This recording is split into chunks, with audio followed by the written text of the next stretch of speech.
नमस्कार, मी आहे रिया आणि रियाज किचनमध्ये तुम्हा सगळ्यांचं मनपूर्वक स्वागत आहे। आज मी आणखीन एक लाडूची रेसिपी तुमच्यासाठी घेऊन आली आहे, पोह्याचे लाडू।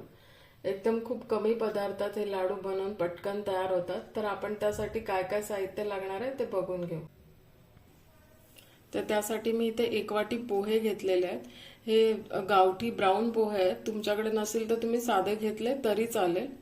हे मी अर्धी वाटी गूळ घेतले, पाऊण वाटी गूळ घेतले, अर्धी वाटी शेंगदाणे घेतले, पाव वाटी हे बाजकी डाळ फुटाण्याची असते ती घेतली आहे, 2 चमचे तीळ घेतलेत आणि 1 चमचा अळशी घेतली आहे।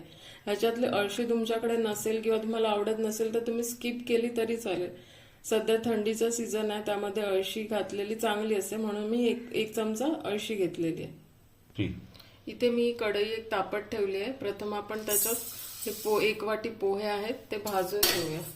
हे मंद गॅसवर पोहे भाजून घ्यायचे, त्याला जास्त वेळ लागत नाही, 1-2 मिनिटामध्ये हे पोहे भाजून होतात। आता हे पोहे भाजून झालेले आहेत, आपण एका बाउल मध्ये ट्रान्सफर करून घेऊया। आता आपण ह्याच्यात शेंगदाणे भाजून घेऊया।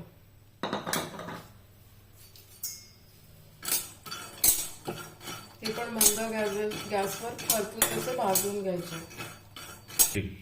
आता हे शेंगदाणे भाजून झाले आहे, आपण ह्याच्यात आता जी डाळ आहे ती परतून घेऊया। डाळ भाजण्यासाठी जास्त वेळ लागत नाही, ती हलकीशी आपण मंद गॅसवर याच्यावरच परतून घ्यायचे। आणि या शेंगदाण्याचे मी सालं काढून यूज नाही करणार आहे, मी असेच यूज करणार आहे। जर तुम्ही सालं काढून वापरणार असेल तर डाळ वेगळी भाजून घ्या। आता हे झालेले आहे, आपण एका बाउल मध्ये ट्रान्सफर करून घेऊया। आता आपण ह्याच्यात एक तीळ भाजून घेऊया। तीळ पण लगेच भाजून होतात, हे टाकल्यानंतर बघा उडायला लागलेले आहे। एक अर्ध्या मिनिटामध्ये हे तीळ भाजून तयार होते।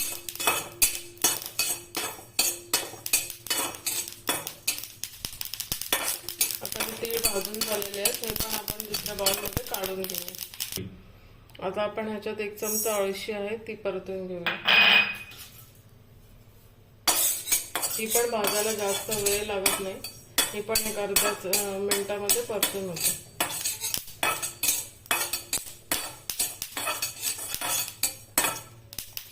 हे पण आता भाजून झालेलं आहे, हे पण आपण आता काढून घेऊया।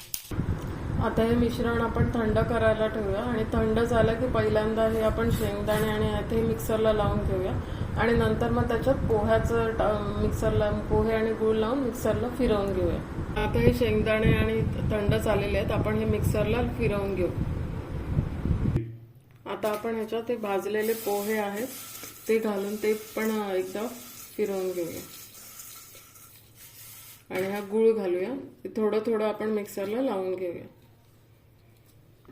आता आपलं हे सगळं मिश्रण मिक्सरला लावून झालेलं आहे, आपण आता ह्याचे लाडू वळायला घेऊया। आता आपण ह्याचे लाडू वळायला घेऊया। हे लाडू ह्याचे पटकन असे बांधले जातात। जर तुम्हाला वाटतं की हे लाडू बांधले जात नाहीये तुमच्याकडून तर तुम्ही ह्याच्यात थोडंसं तूप देखील घालू शकता, पण हे लाडू हे मेजरमेंट मध्ये होत आहेत, ते बांधले जात आहेत। हे आपले पोह्याचे लाडू वळून तयार आहेत। ही पटकन झटकन अशी रेसिपी 10 मिनिटांमध्ये रेडी होते। जे घरात आपल्या साहित्य उपलब्ध आहे त्याच्यात तुम्ही बनवून रेडी करू शकता। जर तुम्हाला रेसिपी आवडली असेल तर लाईक करा। अशाच नवनवीन रेसिपी पाहण्यासाठी माझ्या चॅनलला सबस्क्राईब करा आणि शेअर करा। थँक्यू।